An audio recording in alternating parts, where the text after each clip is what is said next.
Hello mga suki! Magandang Sunday morning sa inyong lahat. Naku, bagong araw na naman. Siyempre, bagong oportunidad na magsimula ng inyong sariling negosyo. Siyempre, nandito pa rin po kami upang bigyan kayo ng tips at inspirasyon na kakailanganin ninyo. Ano nga bang meron ngayong linggong ito? Tingnan nyo. Ngayong linggo, sa Go Negosyo, kaya mo. Matunog ngayon ang Maginhawa Street sa Quezon City. At kilala para sa mga kainan dito at iba pa. Bibisitahin natin yan mamaya sa isang stopover. Paano nga ba bumuo ng isang firm? Sasagutin yan live mamaya ng ating panel of experts.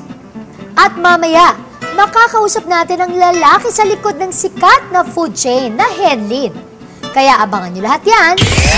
O di ba naman, mukhang exciting talaga ang linggo natin ngayon. Ako po si Gladys Reyes Someru. Ito ang mas pinalaki, mas pinaganda at mas pinabonggang negosyo partner ninyo sa TV. Ito po ang Go Negosyo, kaya mo, tagumpay sa kahirapan.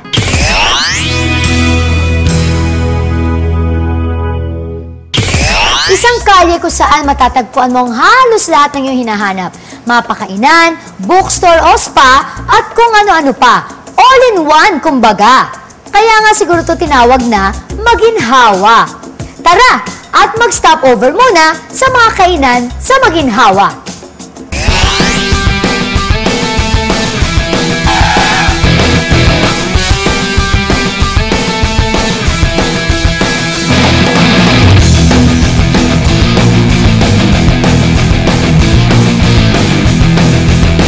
Welcome to Maginhawa Street! I live around Maginhawa. So, naisipan ko na if ever mag-start ako ng small business for myself, na magtayo ako around the area lang din. So, I thought, what about Maginhawa? And then, I found out that there's this place that's for lease. So, I checked it out, and ito na siya. Ang advantage for me is, number one, kasi it's near my place, it's near our house, so madali ko siyang mapuntahan. And then, for the malls, kasi parang feeling ko masyado ng congested. So, sabi ko, since I'm starting a small business lang, with small capital, you might as well start with somewhere like a small village. So, kailangan lang parang you have this vision na you live up to it, pagkatapos you carry it on. Ang galing nung makakuha si Roxanne ng pwesto, it seems too big for her spa business. So we joined, kami ng daddy niya, nag-partner, kami naman sa pagkain kami. We've been in the business of food for the last 18 years na. And nung pinag-aralan ko yung lugar, maganda kasi sa Maginhawa, very accessible. And total, ang market naman namin na target is mga family na andito na. So it's just a matter of kung anong klaseng pagkain. Napili nga namin is more of the Asian food, no? Parang regional dishes. Mayroon kaming Thai, Chinese, Vietnamese, and of course yung ating mga pagkain, katulad ng kilawin, mga tinola, ganyan. Of course, usually, as I have said, mga family ang target namin. And through the words of our friends na mga malapit na rin dito, mga nag-oopisina, nakilala namin. At hindi lang yon, madali kaming puntahan kasi kung gusto mong mag-jeep lang, pwede via Pelcoa, then just a tricycle ride, o kung di man, maglakad-lakad ka lang dito, pwede mo nang makita. Nakakatulong na maraming katabi na establishment kasi right away, nandun na yung market mo no? Kasi, kumbaga sa Tomas Morato, nandun yung mga restaurant. Dito naman, along Maginhawa, marami ding mga kainan dito. Kaya lang ang profile, more on the affordability ng pagkain. Bakit naman kaya patuloy na bumabalik dito ang kanilang mga customers?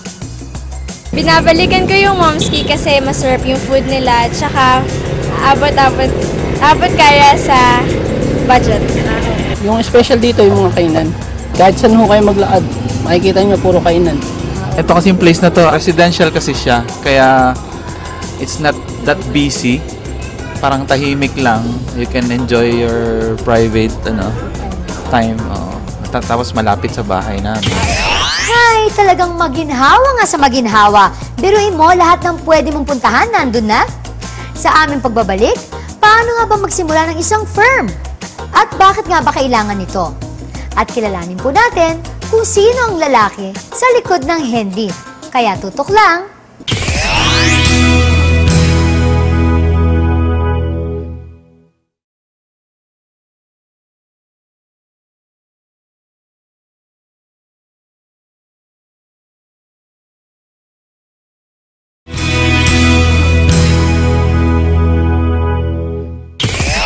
Welcome back mga suki! Sa mga negosyante po natin dyan, sigurado akong narinig niyo na ang salitang firm. At kung plano niyo po magsimula ng isang firm, aba, paano po? Eto, maswerte tayo dahil makakasama natin ngayon, makakakwentuhan ang isa po sa mga eksperto dito. Walang iba, kundi si Mr. Mix Ramos. Hello, Sir Mix! Hello. Hello sa mga Go Negosyo viewers. Ayan, ako, salamat po at nabisita niyo kami dito. Una po, ano po ba yung tinatawag na firm at bakit po ito ginagawa sa isang kumpanya? Ang firm kasi parang formalized siya na negosyo. Kumbaga kung dati nag-iisa ka lang, parang nagbubuo ka ng korporasyon nga para magkaroon ka ng legal entity na tinatawag. So parang lumaki na yung negosyo mo, hindi na siya formal na siya nagnenegosyo, hindi na siya parang informal na business. Ganun po ba? Ano po ba yung mga signs na kailangan na magtayo ng isang firm, isang company? Siguro for example, kung nagsimula yung negosyo mo parang sideline, tapos lumalaki na siya, gumaganda naman ang kita mo, at the same time, gusto mo nang mag-focus dun sa negosyo mo, mas maganda kung gagawin mo siyang formal as in a corporation para maka-avail ka ng yung mga benefits na hindi na-avail ng mga single proprietorship na mga operations. So, kumbaga po parang ang firm ay korporasyon. Oo, lumalaki. Parang lumaki na yung negosyo mo at the same time, magkakaroon ka na ng tinatawag na legal entity ng korporasyon. Opo. Ano po yung mga dapat i-consider sa pagtayo ng isang firm? Una-una, kung titignan mo kung sinong dapat magiging partners mo, dapat pipili ka ng magandang set of partners para maganda yung chemistry ninyo. Pangalawa is yung pangalan ng kumpanya mo, siguro pag-isipan din ng gusto para very matunog sa mga makaka-deal mo. Opo. Tapos pangatlo siguro yung pagiging parang may mga procedures, mga sistema sa loob ng kumpanya mo. Parang i-formalize mo na yung kung mag-isa ka lang dati, tapos lumalaki na yung negosyo mo, meron ka ng mga tao, mas maganda kung meron ka ng mga sistema para patakbuhin to. Ano naman po yung mga benefits na makukuha ng isang merong firm? I think more of yung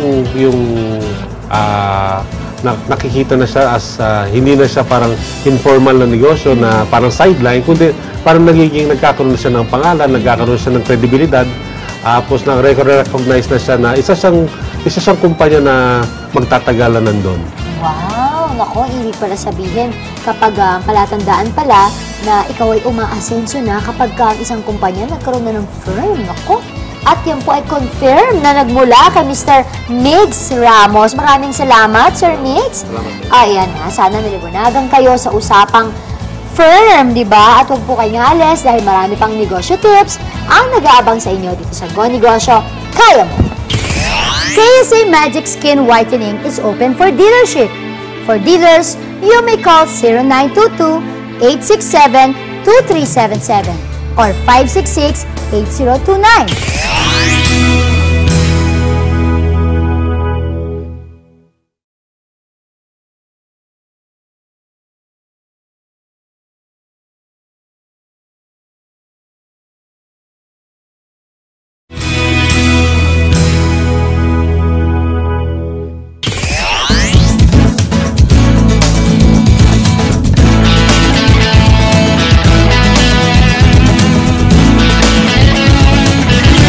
Nasa business na po kasi ako for 5 years. Tapos ngayon, ang dami na naglalabasan na parang kapareho ko ng produkto. So, yung tanong ko po, paano ko marirebrand yung negosyo ko para manatili akong sikat sa napili kong industriya?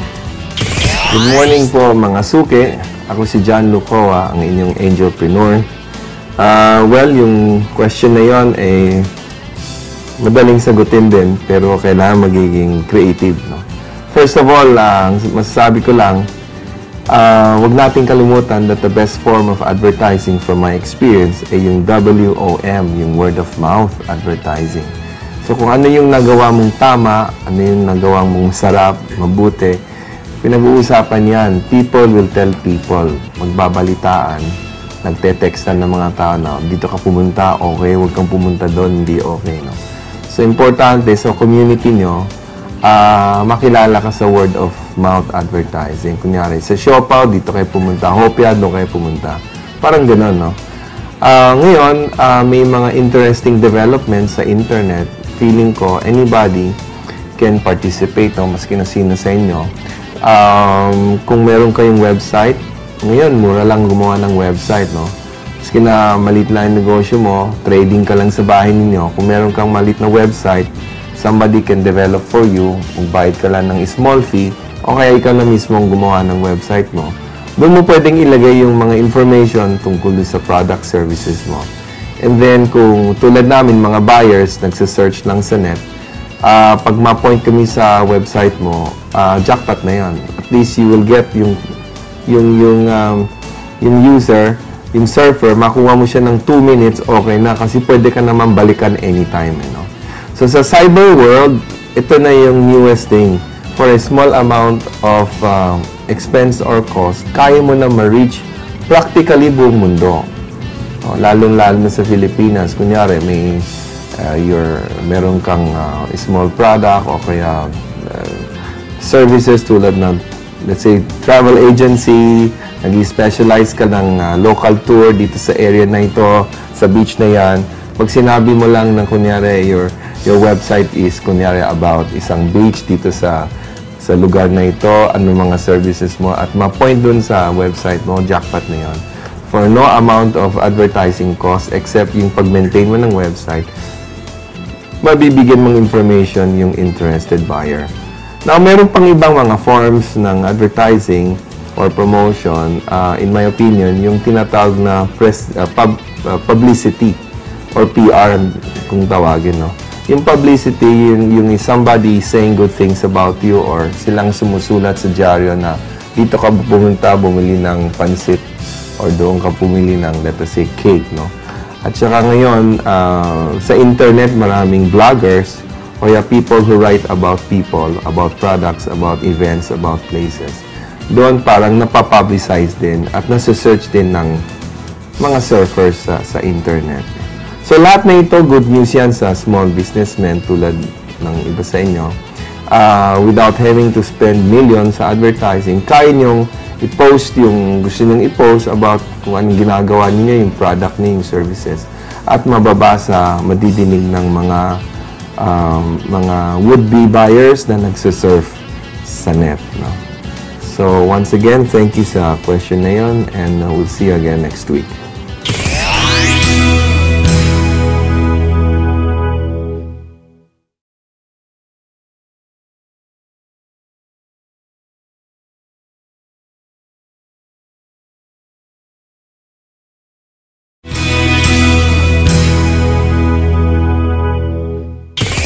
Sino pa bang hindi nakakakilala sa Henlin Restaurant? Dahil sa kanilang masarap na siomai at siopaw, talaga namang binabalik-balikan ng mga tao. At ngayon po, maswerte tayo dahil dinalaw din tayo sa ating munting tindahan. Ang lalaki nagpapatakbo po ng lahat ng ito ngayon, walang iba kundi si Mr. Francis Manas ng Henlin. Hello, Sir Francis. Hello. Ako maraming salamat. Ito po, uminom muna kayo. Salamat. Ayan, Salamat, dinalaw Gladys. mo ako dito sa aking munting tindahan. Salamat naman. Inimbita mo ako dito sa tindahan. Oo nga eh. Napakagara. Expect ko talaga kayo. No? Kahit na nyo, handa na yung inumin nyo. Ito naman, sir, no, medyo mapag-usapan natin kasi 26 years na ang Henlin, ano? Pero yung 26 years po na yon, syempre, mukhang bagets naman kayo. Alam nga naman 26 years na rin kayo doon. Mga ilang years po doon nang kayo pong nag-handle? Nagsimula yan kasi sa mga magulang ko, pero sumali na rin kami mga kapatid ko nung bandang lumaki na kami. Sa ako mismo, siguro higit kumulang mga 13 to 14 years na. Wow! Na full time. Opo, full Pero time. mula nung simula, kasali na rin kami doon sa pagpapalakad. Magka-aware na po kayo. Oo. Mula nung pagkatapos ng eskwelahan, doon kami, tumutulong na rin kami doon. Aba, so parang halos kalahati na rin po pala no, ng taon na itinakbo ng Henlin ay kayo na ang nagpapatakbo.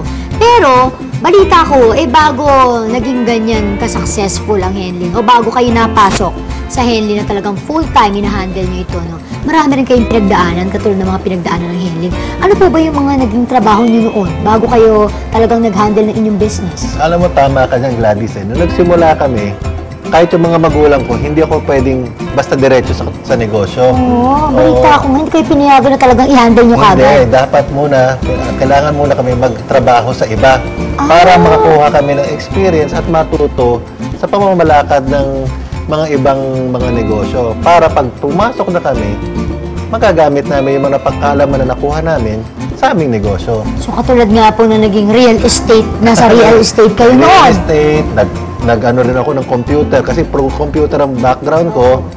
So nag-program din ako, dumaan din ako sa mga pagbebenta rin ng mga computer, dumaan din ako dyan. Hindi naman ako naninibago sa mga negosyo Kasi kahit naman nung bata ako, nag-ano rin ako, nag-negosyo na sarili ko. Oo, ganun po ba? So, very enterprising na kayo, bata pa kayo, no? Pero sabi nyo nga, bago kayo naging boss ng inyong sariling negosyo, aba, dumaan pala sa pagiging empleyado ang isang matagumpay na negosyante na ngayon, ano? Ito po ba ay part din ng talagang preparasyon ninyo?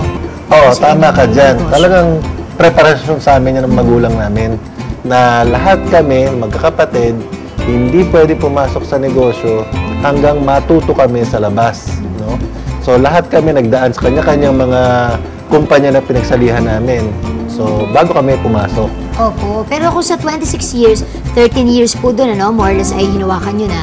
Ano po so far yung pinakamalaking trial na napagdaanan ninyo? Na pinakamatinding pagsubok? Pinakamatinding pagsubok nung sa Henlin? Sa Henlin? Actually, marami namang mga experience kaming nadaanan sa Henlin. Like, may mga time na may mga di inaasahan, may nagko-complain din.